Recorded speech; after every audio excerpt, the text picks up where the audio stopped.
Welcome to the Red Ink Revival Leadership Podcast. I'm your host, Patrick Norris. We're going to grow your leadership through neuroscience, psychology, and theology. Welcome, everybody, to the Red Ink Revival Leadership Podcast. I am so excited today to have my friend Dr. Todd Bowman and Rick Presley. Both are psychologists, therapists, and amazing humans. And today we're going to talk about how do you deal with some difficult people. And really, guys, first, welcome to this episode. Thanks. Glad you guys are here. Whether you're a pastor, whether you're a friend, whether you are a coworker or even a spouse, when you feel the difficulties in a person, we really want to pull apart how do you manage that? I know as a pastor, having opportunities to work with people that may not be diagnosable on the personality disorder spectrum. They may not be diagnosable with a disorder, but they do present certain characteristics.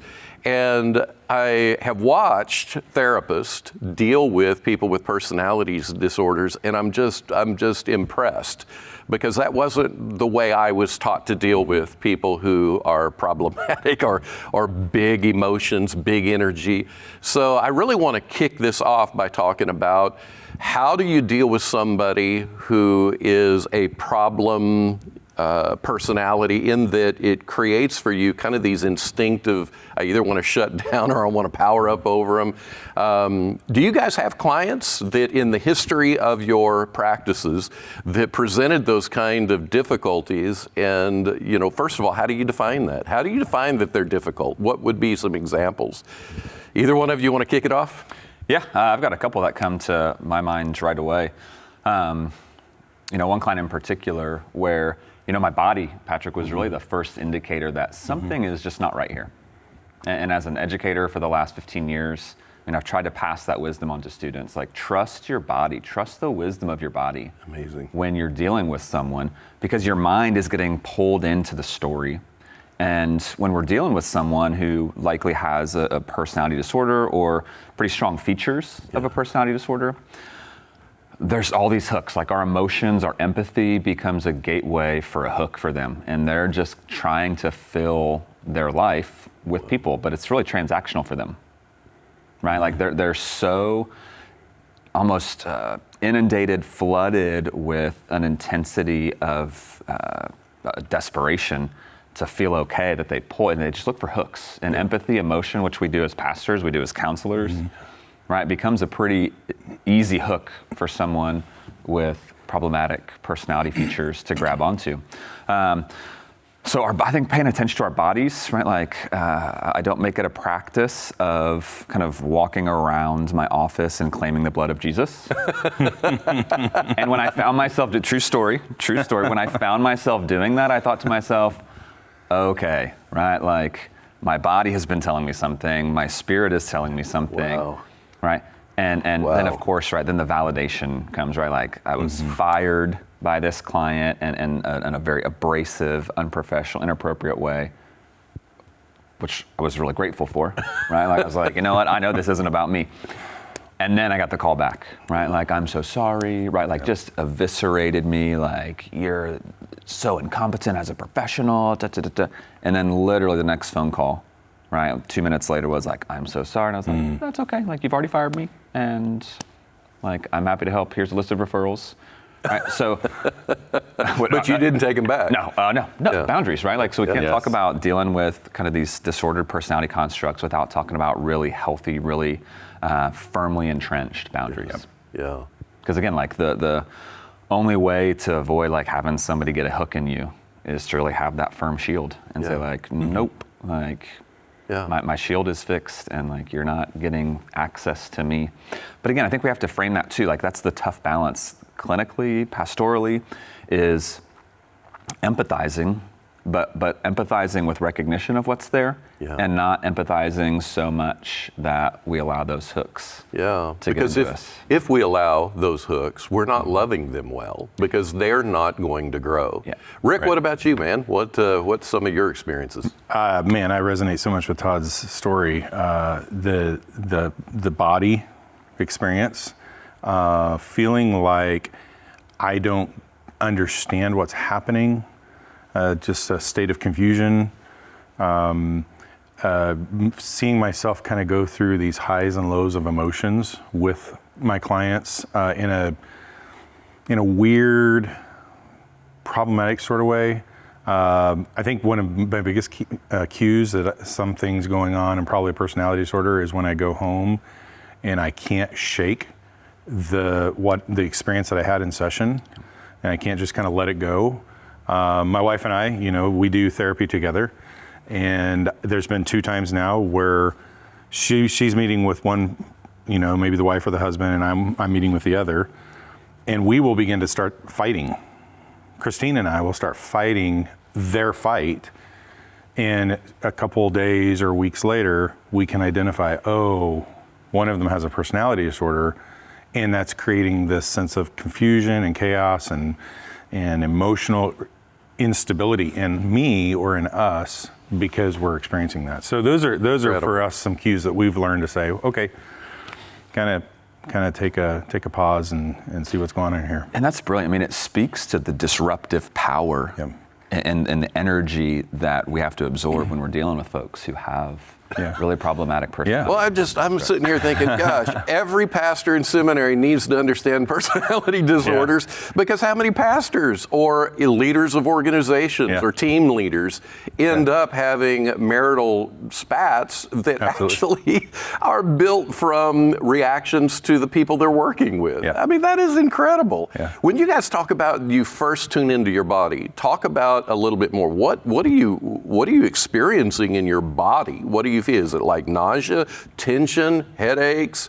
Because are you talking in your body that your brain is just kind of scattershotting? What's going on in your body?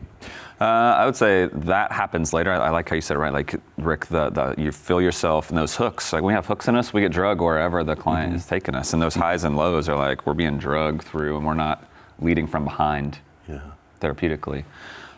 For me, it starts with gut, right? Like, it's a burning. It's like a hot coal, right? And what's interesting about that is physiologically, right, we've got good neuroscience to suggest that our bodies are perceiving things before our minds are consciously aware.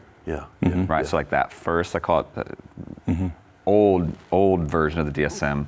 We had what were called Axis 2 disorders, so all these personality disorders. So I'd always call it your Axis 2 dinger, and just trying to get students to pay attention. Like, what'd you call it? An Axis 2 dinger? Axis 2 dinger. Like your bell, right? Like, I love like it. when your alarm goes off, right? Like, always pay attention to that. Wow. Right.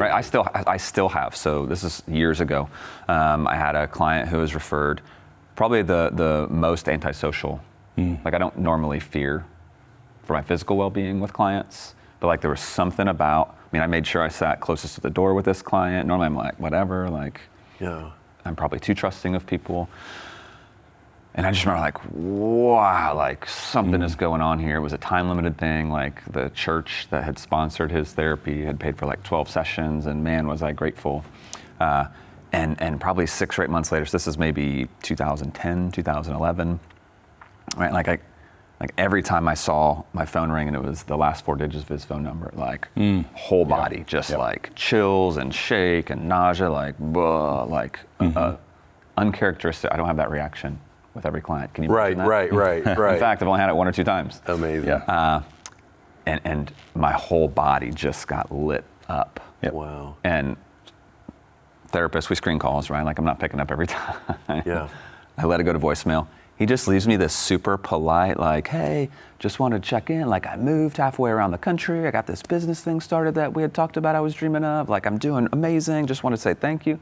I'm like, oh, like, then you feel terrible, right? Like, what is wrong with me? But like, my body still, like, I was glad for him, right? Like, glad that he was having success, but my body was still locked in, like, the perceived threat of there is something off here that I've got to honor and pay attention to. That's amazing. Welcome to the Red Ink Revival Leadership Podcast. My name is Patrick Norris, and I am a husband, father, pastor of 35 years, and a strategic therapeutic mentor to leaders in all arenas of life. I am an inerrantist, a Calvinist Arminian betweenist, a Holy Spirit continuist, and a finished work of Christ redemptionist. Red Ink Revival was designed to create a revival in the heart, soul, and brains of Christian leaders from all spheres of influence. Our team of pastors, psychologists, and therapists facilitate our life-changing leadership, personal growth, and emotional wholeness experiences.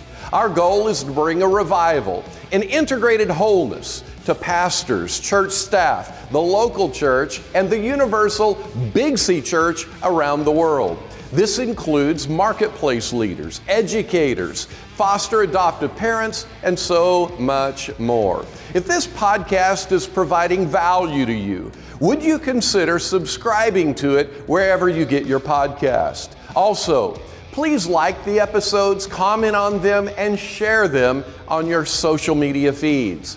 And one more big favor. If you like the show, please go review it at Apple. And if it's true of you, give us 5 stars. Now let's go back to this week's episode. My dinger is I will feel a sense of tension and stress where I know I'm emotionally activated. I know I'm feeling something. It's usually anxiety or worry or something, confusion, and I can't think my way through it. Like I usually can empathize with a client. I'm hearing their story. I'm hearing their experience from day to day, week to week. And yeah, I might feel a similar sensation within my body, but I can figure my way out. Like I can get my way through it. And with some personality disorders, it just is like there's a wall. I can't process what I'm feeling, and then you just got to kind of power through the rest of the 45 minutes you're with them. Yeah. And somehow figure it out. But yeah, that's a body sensation that I experience. You guys are making me remember a relationship I had with somebody who was a popular pastor that had a presentation of a lot of strength, just very strong. Mm-hmm. And my fragility from my childhood story up is attracted to that. That makes me feel like it's going to be safe, even though in this case, the strength was a facade. And it was driven by a lot of things in their own backstory. But I'm very involved, I'm close, I have a deeper friendship.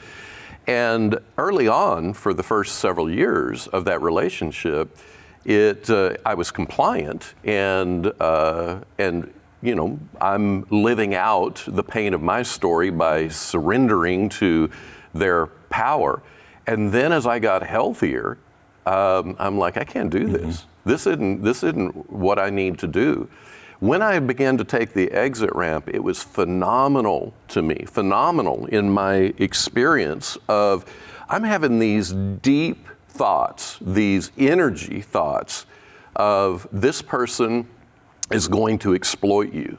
This person is going to find any fragility, any cracks, any fractures, and they're going to exploit it. Mm-hmm. Even to the point, and this, you know, you guys know me, I'm a pretty stable thinking guy, but I'm thinking if he has a chance, he'll kill me. Mm.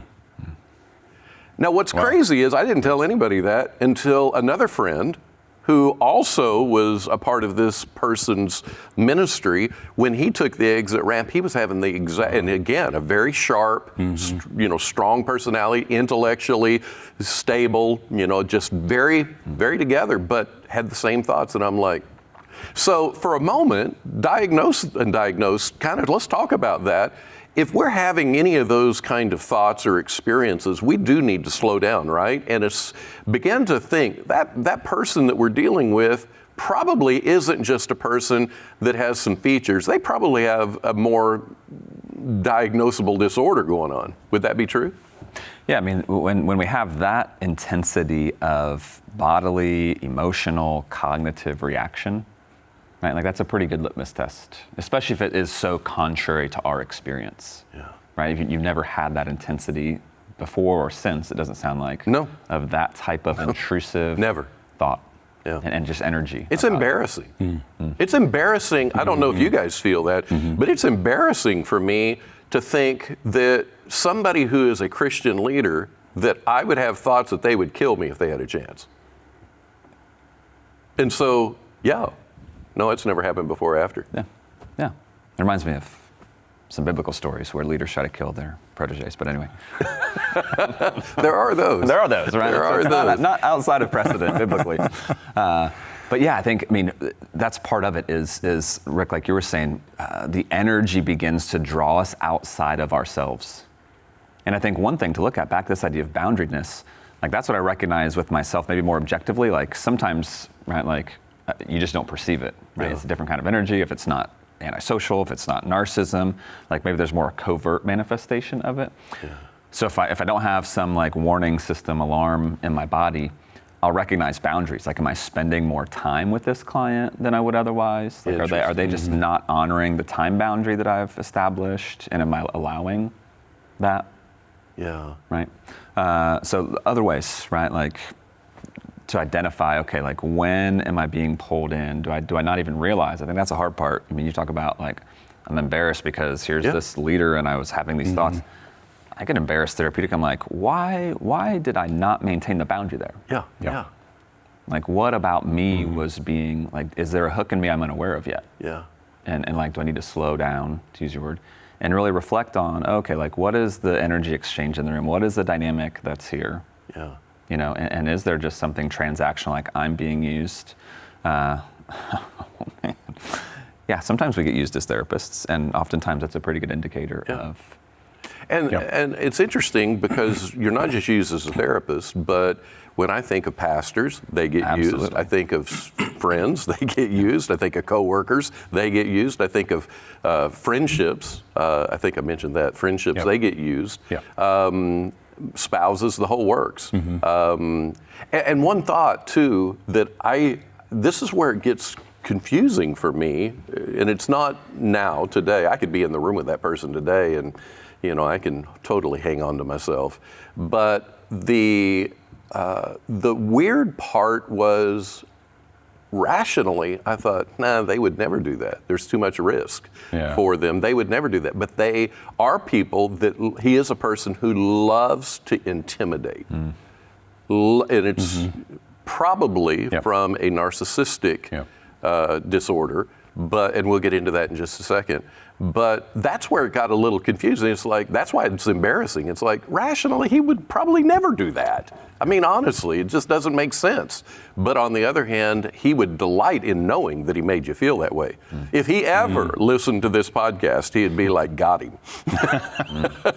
And would probably think, now this is a game for the next time. If I'm ever around him again, I'm gonna push buttons because I know I have an access point.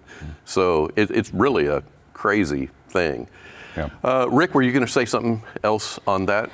No, I just liked Todd's language about feeling used, feeling like they're consuming something in you, because I think that's, especially with a certain group of them, they do tend to go with you're good to me as long as you have something valuable for me that benefits me. And then once, like if I'm their therapist, I'm the best therapist, I'm amazing, they're gonna talk me up, they're gonna praise me, they're gonna tell all their friends about me, all this kind of stuff, until I do something that they don't like, or I've ran my course and I'm no longer useful to them. And now they flip to this, like, you're of no use to me, and kind of go the opposite. And so that there's a using of your, there's not a reciprocal relationship there. Oh my gosh. Because in therapy, it shouldn't be a traditional reciprocal relationship, but there should be an honoring of us as people and what we do by our clients as we give them help and tools. And that even as the therapy runs its course and we come down to the end, there's still that give and take. But with a personality disorder, some of the personality disorders, there would be this extreme cutoff. And you'd feel like, whoa, that feels gross. And do you ruminate after that, or have a tendency to think coulda, shoulda, wouldas as a therapist? Had I presented differently, they may still be, a client. Do you guys deal with that? Not so much anymore, because you can, by that point in the therapeutic relationship, at least I'm pretty good at identifying that. And so I know it's a part of that process, but early on. I think young professional, you do wonder, like, is this about my lack of skill? What did I miss? But with experience, like you're able to say, like, I'm way more differentiated professionally than I've ever been. And to say, like, I recognize this, I saw this coming down the pike, like, I've had my finger on the pulse of this, so it's not some, like, shock moment where the rug is pulled out from underneath you. Hey, have you ever wanted to explore how your backstory is influencing your present story? Have you ever wondered why you were driven the way you were driven, or why you want the things you so deeply want, or why you might be triggered the way you're triggered? Maybe there's something in your life that keeps derailing you or exposing the fractures in your heart and soul. At Red Ink Revival, I facilitate groups of 6 to 10 men or 6 to 10 ladies in an exploration process that includes worksheets, tools for discovery, and insights into personal motivations, torments, and reactions. And it's all done online through Zoom in a short 6-week experience. Now don't worry, you won't be required to share anything you don't want to. Your story is yours to share when and where you're ready. But first, you owe it to yourself to know what that story actually is. Our alumni report having life-changing experiences and integrations in all spheres of life. They report it actually felt like they entered into a revival. They even say they now lead others like never before as they instinctively map their teammates' own story considerations. We're developing groups specific for individual classifications like senior pastors or spouses, church staff, educators, foster adoption parents, marketplace leaders, and churches at large. Go to redinkrevival.com and find the events tab to learn more. You know, our podcast is listened to, target audience, everybody from pastors, church staff, which this is a lot of energy. I have vision for that. But also, we help the adoption foster care community, the educating community. We also care about first responders and military and what they go through. And, but as a pastor, everything you just talked about, the number of times as a pastor you feel exactly that way, like I'm celebrated, I'm broadcast on social media, until the guy comes in and says, hey, I wish we had men's ministry every week. We need to really develop that. But of course, maybe the church is smaller and then you don't. I remember in the first few years, we had a scenario that I'm talking about and a guy's like, I want to do all this. It's like, well, if we do that, that's going to take all of our energy. Yeah. Which means we're not going to do some other things well. So what that meant to him is I'm out. And so you're sitting there thinking, after all these hours I spent with you, after all the love and the care and caring for your family, and it's that easy for you? And as pastors, the whole using thing does happen. So I think it's powerful for us to recognize it's not me, it's you. I'm not the one who is having the issue here. You are, and hanging on to yourself. So let's dig into some personality disorders, and not for the sake of becoming a psychological professional, but for the sake of just understanding life and ministry and relationships and how to manage them. Let's begin with the narcissistic personality disorder and maybe contrast it to some things where there could be some features or markers that don't diagnose at, MPD, narcissistic personality disorder, but there is narcissistic behaviors that can be pretty intense. Let's dig into that, and then we'll talk just a little bit after that about how do you deal with this person or somebody that's on the spectrum. So do you want to do the diagnosis? Yeah, I think it's important for us to really frame in this conversation, talking about personality disorders, with the idea that the problem is not the trait that we're seeing. The problem is when that trait is exclusive. And what I mean by that is when we have a presentation of a personality that is problematic, obviously, but it's in every context, every relationship, right? Like all of us have the capacity to lack some degree of self-awareness, right? With clinical diagnoses of personality disorders, it's a much greater, much more severe an almost permanent lack of self-awareness or self-reflection. Right? So like the people that come into your office like, Pastor, am I a narcissist? Like, no, you're not a narcissist, because narcissists like don't have the capacity for reflection. Yeah, and I'm going to ask that question. Right? So we all have the ability to have these same traits awakened in us, some more so than others, depending on where we fall in that continuum that you've mentioned.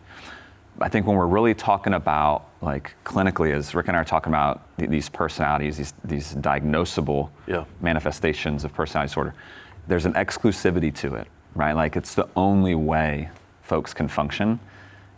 And I think that's a huge differentiating factor for pastors, right? Because, I mean, this literally happened last night in my group, where one of the guys in my group is like a pastor, right, in recovery, is saying like, hey, like, I keep being told by my wife that I'm a covert narcissist. Like, what does this mean? Right? Like, my word, okay, like, let's talk about this. Yeah. Right? Like, are there a couple of features? Yes. How many of those features are a reflection of, and what I wanted to say a second ago too was, I wonder how many pastors who manifest personality disorder characteristics, if that's their armor. Yeah. Right? Like they adopt this style of like, I need to be impervious to negative energy, to, right? Like, because I don't want to get used anymore. Yeah. Right? But it creates this distance, and it's not a really healthy response. Yeah. But it's a sensible response. Like it makes sense to me, but it's not healthy. Well, you are somebody who surveys the assessments for seminarians. Yep. So do you see this a lot, even in the early stages of ministry? Yeah, absolutely. Yeah, a lot of. And the question becomes like, how much of this is adaptive? So let's talk about narcissism here as the context we're in, right? Narcissism, how much grandiosity, right? Like the scope of one's ideas. If you're going to lead a church, you have to have a scope of ideas that carries a vision. Yeah. Yeah. Right? Like if it's such that you're dismissing people from your church because they're doing something that runs contrary to your vision and exclusively your vision, come hell or high water, you're like, okay, like, it's one thing to say like in the developmental trajectory of our church, like we can't do that right now, but it's not because it's not a part of the vision. Yeah. It's another thing to say like, nobody gets to contribute to the vision. Yeah. Yeah. Right? Exclusivity. Right. Yeah. Right. Egocentricity. Yeah. Right. Like I have to make many decisions. Like what I say goes. Again, like developmentally the life of a church, like that might have to happen for a while when you've got other staff members, where, right, fledgling community of the church, versus later on when like you can delegate and right. Yeah. So again, we can see these feature like people who are called to ministry, like in the seminarians that I assess, like oftentimes score high on those. Yeah. Right. But there's adaptive manifestations of those that change over time. Yep. Right. Which means they're not exclusive. They're not permanent. Yeah. They're part of the calling. They're part of maybe even like the skill set that a healthy pastor needs. Yeah. But it's almost like if we had a soundboard in here, right? It's about the sliders. Like, can you slide down over time? Or like, are you always pushing 10? Yeah. And like, that's when we really see a true clinical personality disorder, is when it's always at 10 and it can't change because it's truly an exclusive style of being, a style of relating, a style of processing information, where there's very limited, typically zero self-reflection or capacity for self-awareness, which means I can't take feedback from anybody. Nobody can challenge my perception of reality. And if you do, right, like that's when I go into, if it's narcissism, I power up. Yeah. I affiliate with really powerful people. I have these delusions of importance. Yeah. I'm so unique and nobody has done anything as incredible as this. And I'll start building connections with people who foster support for that. Yeah. Yeah. And now all of a sudden, as pastors, right, like we're going to have this mega church, it's going to be amazing, and like then you attract people who aren't going to push back at at this context, like the pathological manifestation of a personality. Yeah. Yeah. And I think that's how we've seen some of these mega church movements, even in America. Yeah. Right, like we have a really unhealthy person who attracts really unhealthy people, and then the whole house of cards. That a lot. And we're not anti mega churches. We're pro-healthy church. Yeah, like I'm pro-health systems. Like have a big church, that's amazing. Have a small church, I don't care. Have a healthy church. Yeah, and be healthy as a leader. You have to, for a healthy church, you have to be, right? The body follows the head. Yeah. Is there more you want to talk about because we're kind of talking about personality disorders is, again, the big bucket with reflection issues, self-awareness. Is there anything more you want to? Yeah, I think just kind of piggybacking off what Todd just said, I think it's important to have compassion because this is not something they're necessarily choosing to do. Like this is just a way they see life. Yeah. So there's debates between, is this organic? Is this a way, is this part of their genetics? Is this, we were born with this predisposition to kind of see life through this? Is it environmental? Is it trauma induced? Is it the way they've responded to their own trauma in life? I think yes, probably both. But the lens that they see life through, to them, is normal. Yeah. And they don't see it as a problem. And so if I as a therapist get aggressive with them and tell them they're wrong and tell them that they're messed up and you've got this problem, whatever, when they're not at all curious about themselves, they have no ability to self-reflect, then I'm going to lose them really fast. Yeah. So there's that tension that gets created early on or at any point through the relationship when I begin to see some themes, some patterns of how they treat me, how they may treat their wife, how they keep, they come in week after week and they kind of tell the same story. Like Todd was saying, the exclusivity, it runs through their life. So they keep telling the same story. Well, this person at my job did this, and this is the way I felt, and this is the way I reacted. Yeah. Oh, it sounds like the same way you treated your wife, or the way you treated me. And so different domains of their life bring up that same kind of reaction. Yeah. And that's when you can really start to nail in, okay, this might be a personality disorder rather than just a trait that someone's using as a self-protection. I do a lot of work with addictions. We see narcissism a lot in addictions, but they're narcissistic traits. And what I mean by that is that as they get into recovery, as they get sober and they get into recovery, those traits are going to soften.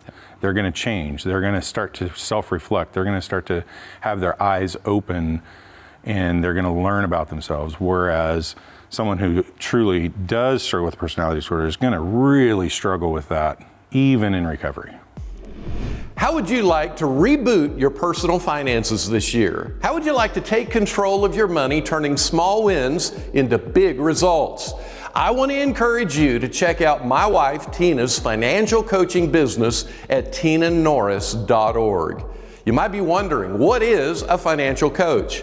A coach is someone who will personally team up with you to outline financial goals, inspire you with energy, help you stay focused on your goals, and so much more. You can do it all through Zoom, and she provides a free initial consultation, so there's no pain or cost to you for your first steps. Maybe you've been to several Financial Peace University cycles, left with great intentions, but struggled to execute. You need a trainer, a coach, another human that won't shame or judge you to help you stay on track. She works with clients that are single parents, everyday people, pastors and church staff, as well as high-income professionals. If you have friends, church members, clients, or even young marrieds that are launching their financial lives, you will do them all a favor to have them check out this amazing option. If professional athletes need a coach to win the day to fulfill their dreams, then you and I do too. And you won't find anybody better to help you get there than Tina Norris. Set up your free consultation from anywhere in the world today. Go to tinanorris.org to find out all the details. What are some markers of a narcissist? What's a narcissist look like? Yeah, I think part of it is about, you mentioned the idea of like powering up. A lot of it is about like the need to be perceived as expert, authority, power figure. Some of that coincides with the desire to align with and have relationship or affiliation with other powerful people. Yeah. There's a sense of specialness or uniqueness that is not validated. Yeah.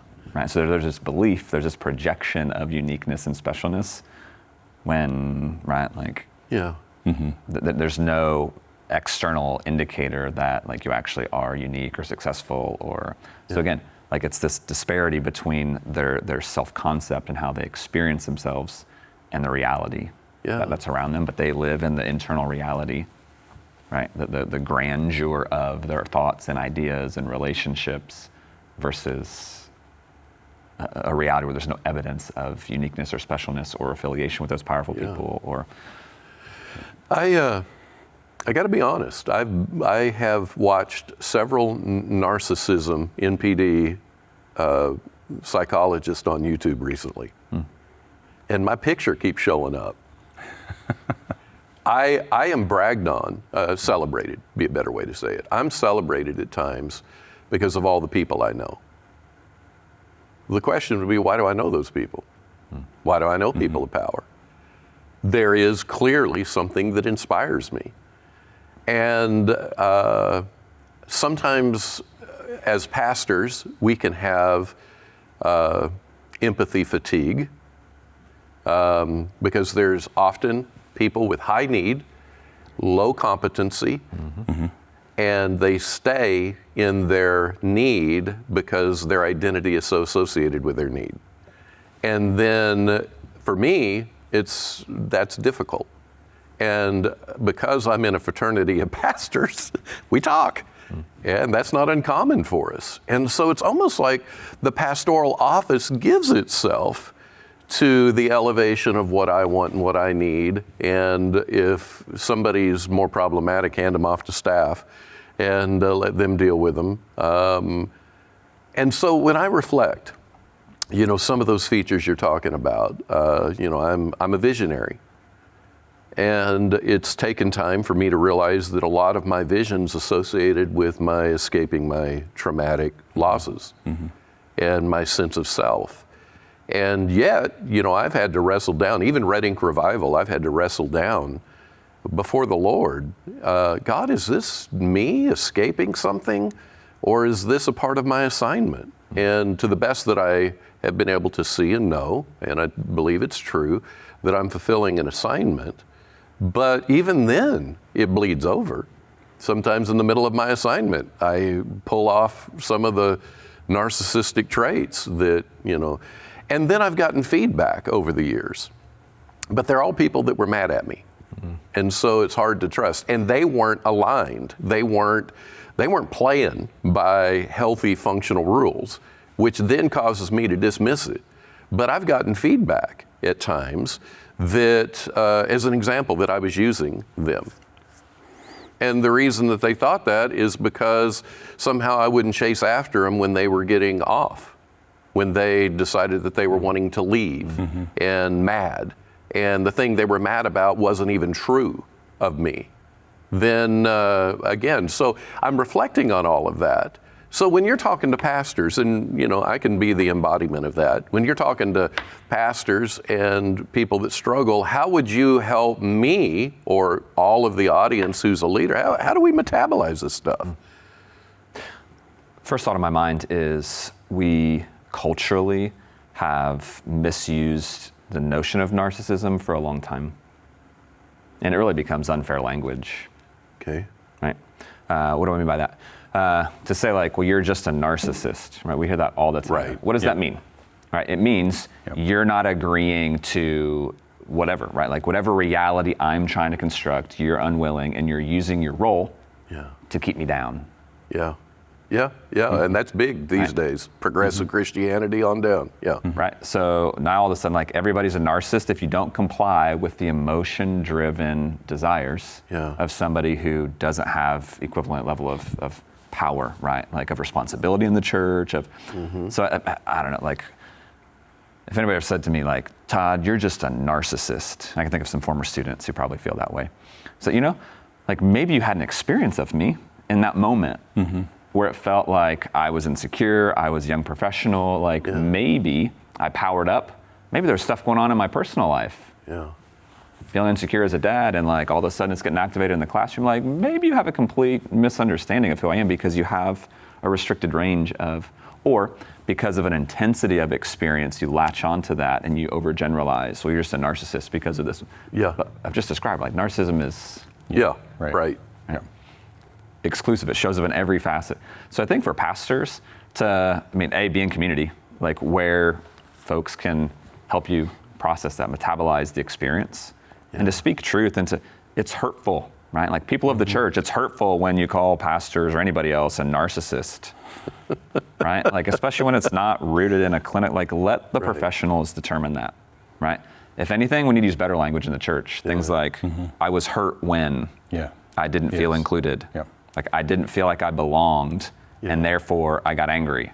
Right? I felt lonely or unseen or unheard or unimportant, or like there's so much good language we can use that's more reflective of our actual experience instead of this projective, like, well, you're just a narcissist. Some of the times I want to be like, well, it takes one to know one, so it's nice to meet you. Right? Like if we're going to go there, let's really go there. Like how much that's projective identification. Because I didn't comply with your exclusive, rigidly held belief about how the world should be, how the church should operate, how I should run my practice, what I should say to you as a therapist. Like, excuse me? Right? That's good, man. I love what you're saying there, Todd, because it kind of slows this conversation we're having right now down and says, hey, let's be careful. You know, we're talking about these issues and we're talking about these personality disorders, but let's not use what we're talking about as weapons to identify somebody in your church or label them as somebody in your church. But what I hope this conversation does is to the pastors and leaders is it validates their experience of being treated like this with other people, that they can, number one, love themselves. They can give themselves grace. They can say, ooh, yeah, what they're saying makes sense because of that meeting I had with that person 2 years ago and the way I felt. I'm not crazy. That makes sense. How do I learn from that? And how do I have compassion for people? You know, and as opposed to using it as a weapon to label them and put them in a box and tell them that you're right and they're wrong, because that's not going to be helpful. Pastors, ministry senior leaders, and spouses. We host a monthly Zoom event that is with a psychologist, therapist, and me. We usually have around 15 to 30 other participating pastors, spouses, and leaders. The Pastor Monthlies have been amazing to help pastors collaborate around tactics, personnel changes, and even how to navigate their own inner world. The skills you will learn and a newfound pastoral community will expand your leadership mapping with everyone you lead. These monthly Zooms happen every month. Go to redinkrevival.com and find the events tab to find out more. Well, as far as I know, back to re-embodying and being the symbol of what I presented a second ago with narcissism, nobody has ever, that I know of, ever said that I was a narcissist, that I know of. But I watch all these videos and I'm like, I think I have a lot of those features. And it does make me self-aware. But on the other hand, because you guys know me, on the other hand, I've dealt with a lot of anxiety in my life, and my attachment injuries have caused me to, with that anxiety, to be avoidant. and with that, I'll begin to obsess over whether or not, am I the cause? Did I hurt people? Did I drive people away? And so I'm wondering, and I know it's a small slice of percentage of people that would be like me, but I'm wondering, for those, how would you help somebody who's hearing, you hear these personality disorders and you're like, well, I'm that. It takes me back in time to my doctoral program when we're in like advanced psychodiagnosis and we're having to not just read the DSM and memorize the DSM, but reading all these journal articles and papers and textbook conceptualizations of all these disorders. And the more you study something, like the more you read yourself into the text. Interesting. Which is fantastic when we're reading the biblical text. Right. Like it's piercing us, like it's confronting us, it's awakening in us, like who are we? The same thing happens when we're learning about pathology, right? Like, and we go through this analysis of like, oh, like I am, yes. Like we can have those traits, like we can exhibit splitting, right? Like where we're flooded and we're overwhelmed and like, you know what, screw it. Like some people are all good and some people are all bad. We're watching this for the last 18 months, the last 5 years maybe, maybe longer than that. Right? Like we're on a cultural level, we have this borderline presentation where we're just bifurcating everything. Like if you think like me, you're all good. And if you think other, you're all bad. Yeah. Right? Like time out, like what happened to like diversity and like, Yeah. it's just politics, like, but we like different kinds of food. Like there's so many things that still join us together, but like in distress, we begin to operate, if we're not self-aware and aren't grounded spiritually and emotionally and relationally, like we begin to feel that energy of like, I'm gonna retreat into this really primitive borderline energy of like aligning exclusively with people that I think the same as me, and demonizing anybody that. We've done it with politics, we've done it with masks, we've now done it with vaccines, right? It's playing out in every school district here in Johnson County, probably around the country. Yeah. Right? Well, I don't, like, your personal choice threatens me, so like you're evil and I am good. Yeah. Right? And then there's this virtue signaling dance of like, well, wait a minute. Yeah. Like, but then we're all gonna go to the Sporting KC game together. Right? And cheer for Sporting. But as soon as the game's over, we're gonna get back online and be keyboard warriors and like shame people. And it's like, what is happening? Who's vaccinated, who's not vaccinated, who's masked, who's not masked, and scripture is used by both sides. And science is used by both sides. Like, it doesn't matter anymore, right? Like, But you're an enemy if you're not like me. Yeah. which is just like, it gets back to the sense of we can all, under the wrong circumstances, start to exhibit some of these traits. Yeah. Yeah. Like we all fall somewhere on the continuum for OCPD and borderline personality disorder and narcissism. Yeah. Like the question is like, how aware are we? Do we have the insight and the tools to move the sliders, right? To turn down. And the scary thing for me as a therapist, as a parent of middle schoolers and elementary schoolers, is to watch the parents of other kids who don't have the ability. And maybe it's situational. But like the longer this goes and people are like pushing their sliders to 10, the longer we stay in a way of being, the higher the chance we have of getting stuck there. I don't know how you're seeing that for clinically, sure. but take over with that. I said this at the beginning of the pandemic. One of the things that just was crystal clear to me was seeing parents who didn't have the ability to turn on and off or turn down their own anxiety around all of this are going to pass this on to their kids. And I mean, I'm just predicting it. Hopefully I'll make money off this maybe someday and writing a book or something, I don't know. But I'm predicting in 10 years, as these 8, 9, 10-year-old kids who are experiencing this incredible anxiety in their homes and in society, we're gonna see an increase in obsessive compulsive issues 10 years from now. And so what that's reflective of is just the adults in this world having the inability to kind of turn it up and down and be middle of the road. Find that middle of the road. And so to explain that, we're talking kind of borderline personality disorder experiences or traits here. Somebody told me this, and tell me if you think it's right. So if you draw a line down a piece of paper, and on one side you put feelings, and from the middle out you go 1, 2, 3, 4, 5 in intensity. And so 5 is the most intense. And then on the other side of the paper, you have thoughts. And you have, again, intensity of 1, 2, 3, 4, 5. Somebody with borderline traits, what they're gonna do is something's gonna happen to them, and they're gonna feel their emotions at a 5.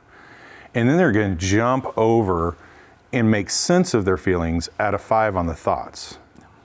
So their emotions are incredibly high and kind of irrational. And their thoughts about why they feel that way are incredibly intense and irrational. And they have a struggle with hovering in that borderline between the two. Interesting. And so they live in this very, Todd used the word bifurcated, I love that word. Reality. And I think, that using the pandemic and people's response to that is a really good way to understand that feature of borderline. And if you can be self-reflective and self-aware, as you are around narcissism, you're seeing yourself reflected in these videos you're watching. You're seeing yourself reflected in this diagnosis. If you can see yourself reflected in what we're talking about here with this borderline thing, that means you're not. You're not narcissistic, you're not borderline, because you can sense that in yourself. You're being reflective and you're curious about it. You're saying, okay, what do I need to adjust? But good for you for looking at the areas where you've had traits and how you've responded to situations and who people you might have hurt and how do I adjust that and not continue to do that. That's a key feature that would differentiate someone with traits versus a true personality disorder. I think for me, and again, this isn't my therapy session, but for me, I have both of those. I want to grow, but the inability from anxiety to really know whether it's true that I need to grow in this, or if it's just I'm afraid that maybe I'm presenting, maybe I'm doing this stuff. And so I know one of the things that as a pastor, again, you deal with fatigue, you deal with emotional fatigue. Empathy fatigue would be a big one. And, I can be very empathetic when I'm working with somebody who tells their backstory. But that overlaps with my own suffering. And then I tap into my suffering and I'm feeling very emotional and present. But when it comes to everyday experiencing, empathy is not the highest trait that I present. And with that, my understanding with narcissism is one of the major features is the inability to really present empathy, and that empathy is a primary feature to exercise. And so whenever today, one of the things I'm doing, maybe it'll help others, is whenever I find myself being emotionally not present, irritated, wanting to do something else, be somewhere else, I'm wanting to avoid, what I'm trying to do is become emotionally aware of that, and then try to look for ways to exercise my empathy muscle. Pastors, did you know that upwards of 70% of the men in your congregation are regularly accessing pornography, stuck in shame, torn in conflict, and therefore immobilized for zealous ministry? That's 7 out of 10. The problem is not going to go away. What are you doing to lead your men into wholeness? Porn and sex addiction is characterized by undesirable compulsive behaviors that feature incongruence with personal values, and it interferes with normal living, causing stress on their relationships with God, family, friends, loved ones, and possibly even their own work environment. Well, where do you send men to recover and become both whole and integrated? Red Ink Recovery offers a unique program exclusive to porn and sex-related addictions. Our clinical professionals, our psychologists and therapists, have created a transformative treatment process that collects the dots, connects the dots, and corrects the dots that have driven the addictions. Our approach heals the heart, restores the soul, and rebuilds the neuroplasticity of the brain. Our clients find their lives have been wildly marked by Christ as they are given a path for trust being rebuilt. And they are resourced for far greater relationships and intimacy than they have ever known before. All of our professional teammates are experts in the field of sexual addiction. They are all trained by Dr. Patrick Carnes and certified by the International Institute of Trauma and Addiction Professionals. Dr. Carnes is known as the father and curator of modern sexual addiction recovery as a movement. Pastors, we encourage you to recommend your men who struggle to come to one of our intensives. If you are just a simple man that struggles, maybe you're new to the faith or you don't even know what you believe about Christ, be encouraged to join us. We will honor your journey and give you the tools to live in wholeness.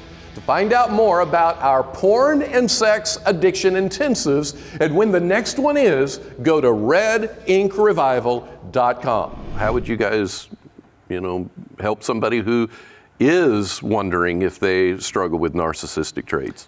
Yeah, I think to your point, you went back into your story. You talked about your anxiety, and you've historically talked about the origins of that. Yep. Right? We can't heal ourselves. Yeah.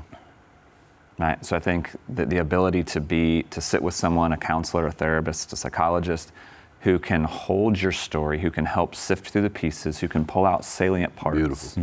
Mm-hmm. Right. Like to start with some self-compassion and empathizing with ourselves first, and empathizing in our own pain from our own stories. Yeah.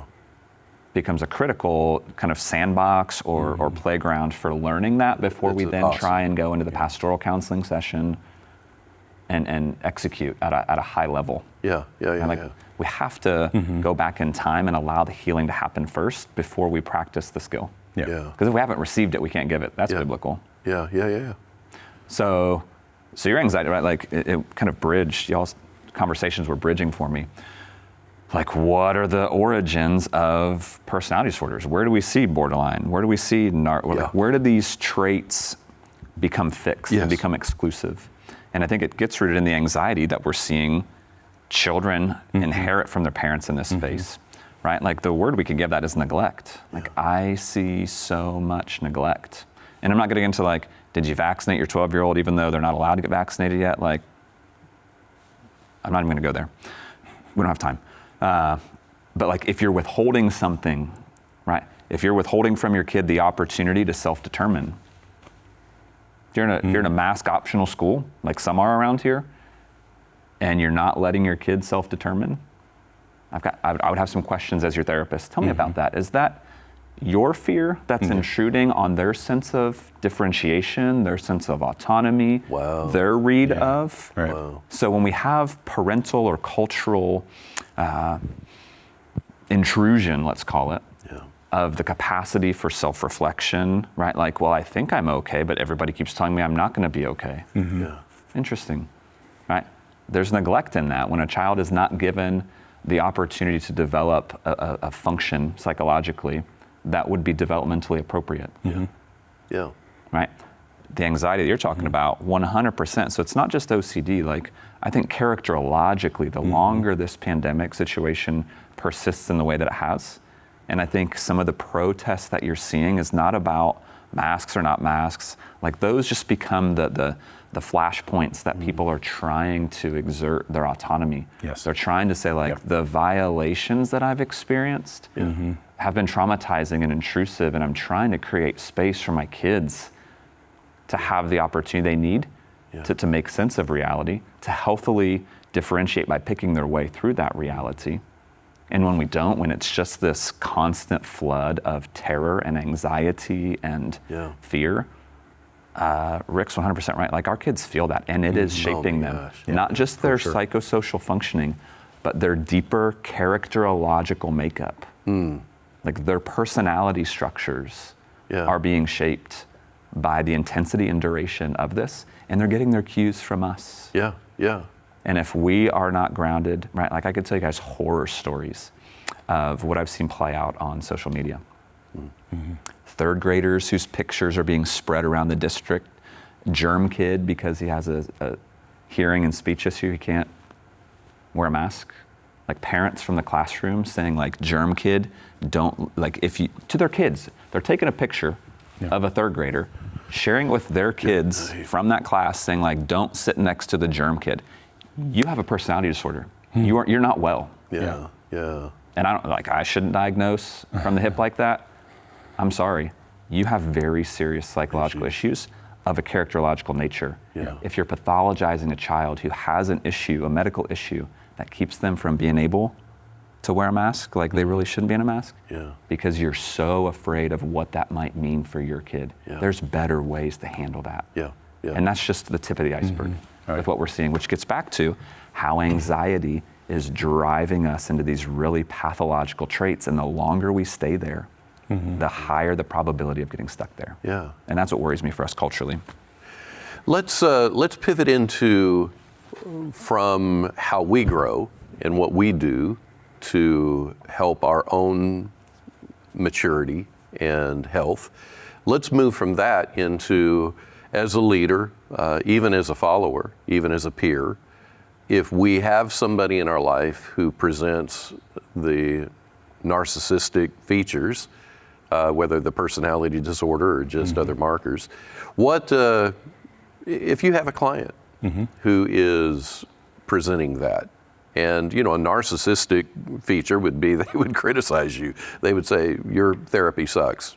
Why'd you put that on the wall? Why does your office look the way it does? Everything just becomes kind of a game of competition. And when you're dealing with a narcissist, how do you help them move forward without inflaming their narcissistic features? Or do you inflame their features? I think you have to take the risk of inflaming it. 100%. And what would you do? How would you do it? So I think boundaries is the lens to see this through. And again, let's do a short lesson on boundaries. Boundaries are these lines that we create for ourselves that help us determine what we're going to do in relationship with another, how we're going to be, what we're willing to take, what we're willing to not take, how are we willing to participate in this relationship. Boundaries are never about trying to control another person. Yeah, it's good. That is, I think the term boundaries in and of itself, when people don't read books or listen to podcasts or whatever on boundaries, that word elicits a controlling image in their mind. Yeah. I have boundaries and you're crossing my boundaries, therefore you need to change and you need to stop doing what you're doing. That's controlling another person. Yeah. Boundaries is saying, no, this is what I'm willing to do. This is who I'm willing to be. Yeah. So good. with a borderline client that I have, I learned early on to set boundaries. Say, I can't control what you do. If you text me or you email me 3 or 4 or 5, 10 times during the week, I can't control that. Yeah. I can control how much I'm going to respond to it. So unless you ask me a specific question, or unless you say something that tells me that you're in a life-threatening situation, I'm not responding to your text. Because you that's have what that I get. conversation straight up. Absolutely. Because that's what I get to control. Yeah. And this is who I'm going to be as your therapist. This is how I'm going to act in session. This is what I'm willing to give you and what I'm not willing to give you, how much time and energy I'm willing to give you. You do with that what you want. Yeah.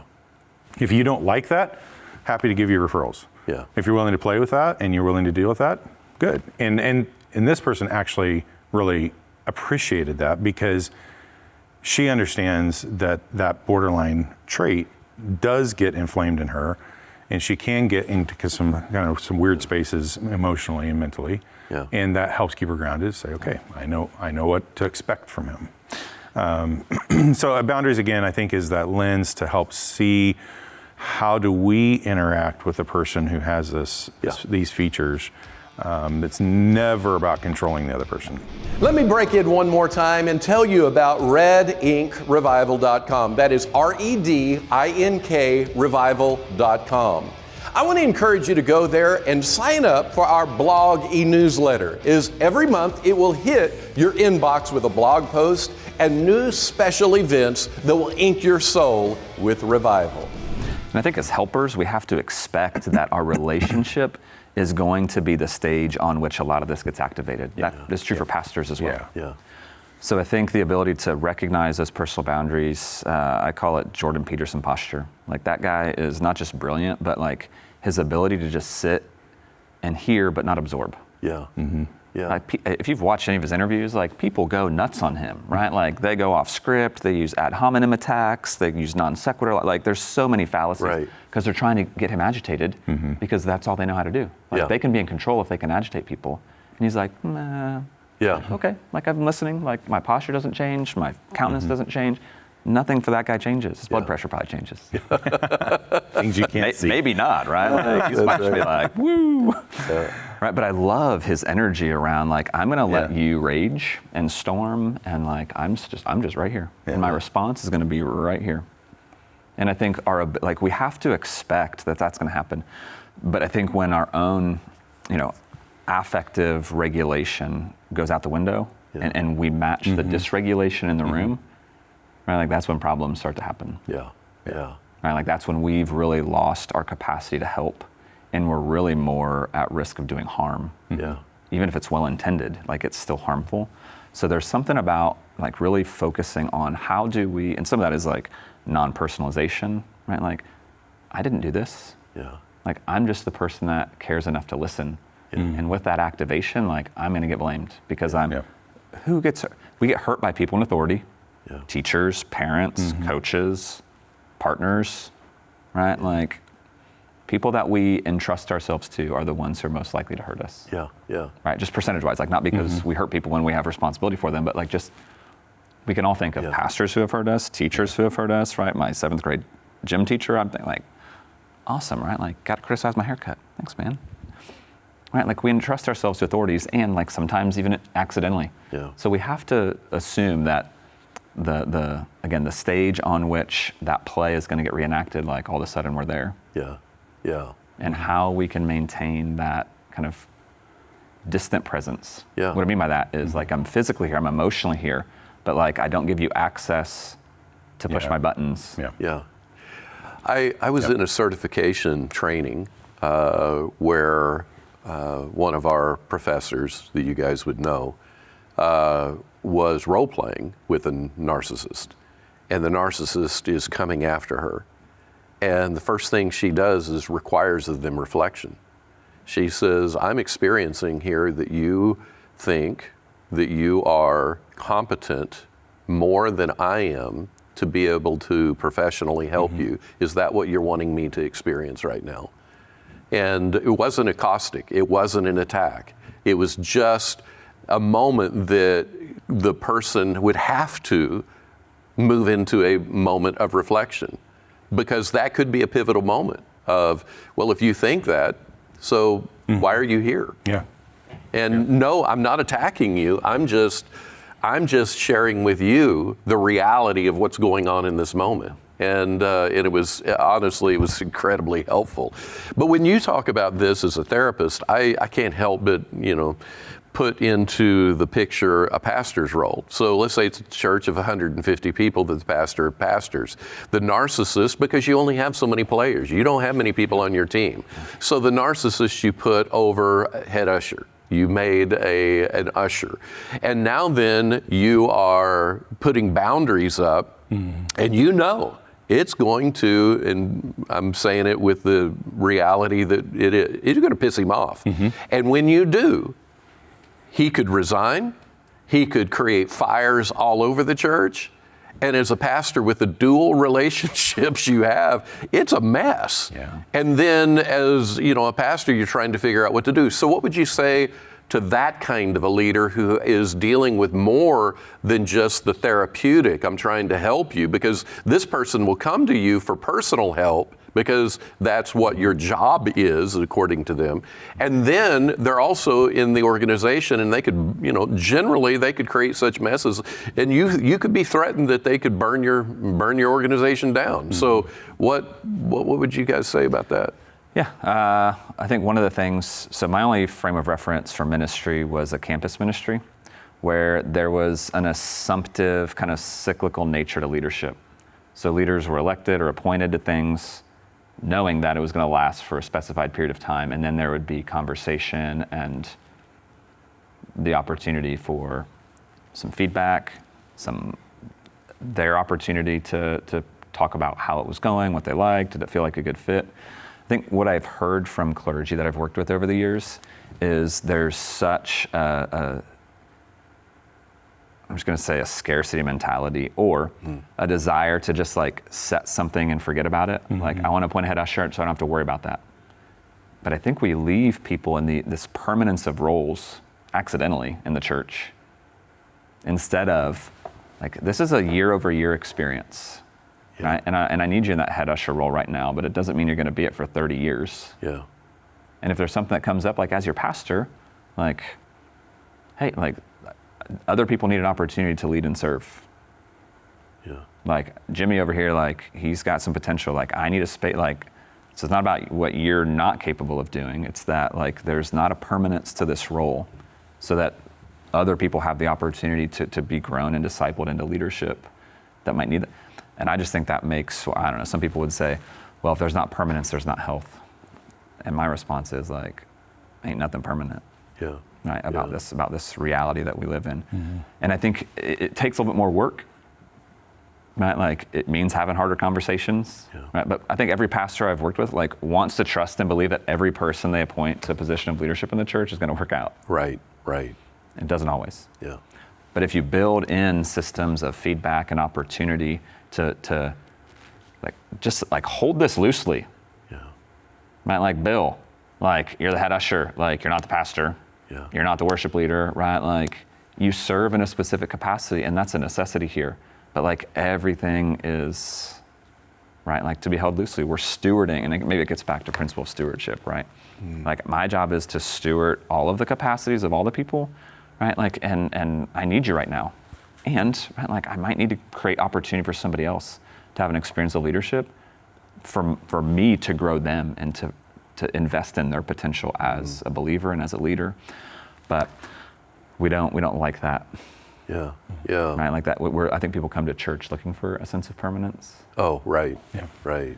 But I think that's the tension of like, you're welcome here, and the church is going to be here, but your role in it might have to evolve and change over time. Yeah. So, Do you have any thoughts? Yeah, it's a little different. I think for me as a therapist, it's important to bring those type of clients back to what are their goals for therapy. So I need them to take ownership of that. I need them to own what they want, why they are coming to see me, what they're desiring to be different in their life. Because if we get off of that, they're going to project that goal onto me and say, you make my goals, you act the way I need you to act, you be the person I need you to be to fix me. Yeah. Instead of them saying, this is my goals, I'm receiving from you tools and insight to help me kind of fix myself. Yeah. So the correlation I make there with pastors is, when you get in those conversations with that leader about, what they want and whatever, what is your goal here? Yeah. Put it back on them. Yeah. What is your goal in this conversation? What is your goal in this argument or conflict that we're having here? What do you need? Yeah. And that will, I think, maybe help them, if they're interested in helping themselves, Right. gain some insight. Yeah. Why, for that person, that parishioner who's showing up and they're aggressive or they're acting out in a narcissistic or borderline type of person, type of feature, what are you needing? Yeah. What's not working for you? What is your agenda here? Yeah. And how can I help you? Yeah. Not in a condescending or critical kind of way, but like let's collaborate here together. Instead of making me as your pastor be the solution to all of your problems with the ushers or with your family or with whatever else is going on in your life, you got to take ownership of this. Yeah. Just a thought I have there. Well, those are really good thoughts. It does magnify the complexity, though, for pastors and leaders of any organization. It doesn't matter where you're at. That if you have dual relationships, you're going to have to navigate even more competent boundaries. You're going to have to be stronger at differentiation. Yes. And even, like, what goals do you want? The thing that pops into my mind is that as a pastor, we don't have a formal intake form. We're sitting with them at a coffee shop, and then they unload something, and then they now have decided you are going to counsel them, and they're little hands-off, hands-on. They don't even know what they want to do. They don't even know why they maybe divulged what they did. And but you can still do everything you just said. You can still employ the goals and ask them those things as you are walking it out. But again, you got to be mindful of that. And sometimes as a pastor, we're mindful of about 1,000 things, and the fatigue thing comes in, and then you're like, it's the fast track, shortcut. How do I deal with this? Well, guys, we're going to need to wrap this one up. We're going to come back, and I want to dig further down into borderline, bipolar, OCD, all that stuff in another episode or episodes. But we've kind of unpacked some narcissism issues, and I just so appreciate all the insights and helping us grow. I want to grow. I want to be what God's assigned me to be as a healthy human, and continue to push for that. So thank you guys, and we'll see you next time. Awesome. Thanks.